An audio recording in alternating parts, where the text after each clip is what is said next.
Allin p'unchay munasqa kuyamasi, kunandia Dios pa qillqasqanta noqanchik kicharispa kasun. Devoción matutina kunandia niwanchik, uchikantawan aguantayguychis nispa. Cuentay munaygi imaynataqa alfarero, pichus makisninwan ruwan moldean yurusta basusta. Pasaq tiyan ashka valorniyuq kananpaq kaykunaqa, horno nina laurayman yaykunangu tiyan, recién precioyuq chayaspa paykunaqa vende konqangu. Kunandia apóstol Pablo kikinta kawsayninchikta rikuchiwanchik, chaypaqta invitaygi kicharinata. Kay libro de Romanos capítulo 9 versículo 20 y 21 ninkay hinata.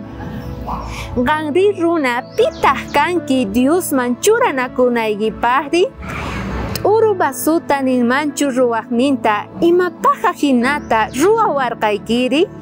Chayri uru basuta ruwaqqa manachu atiniyuq chay kikin t'urullamantataq ruwananpaq basuta hatun p'unchaypi uqarinapaq, tataq ima ratupis uqarinapaq. Kaypi apóstol Pablo nisawanchik, sapa runas, sapa creyente kuna, kanchis t'uruhina Diosninchik makinpi. Aquí wakin días a veces runas parlangu nispa, mana munanichu, ni mata ruanawanta señor ninchik, nitaq makinpi sayay munanichu. Ahinata parlangu wakinkuna munasqa kuyamasi. Pero kunan apóstol Pablo waqyasawanchis t'uruhina carácter ninchikta, kawsay ninchikta, Dios ninchikman churanata.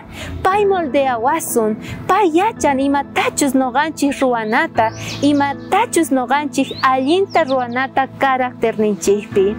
Chaypaqtaq munasqa kuyamasi, mana sapan atinmanchu, noqanchik nina tiyan payta, rispa, Diosnita tay, kay noqa kani, noqa t'uruyki kani Señor, ruway kawsayniykipi munasqaykiman hina.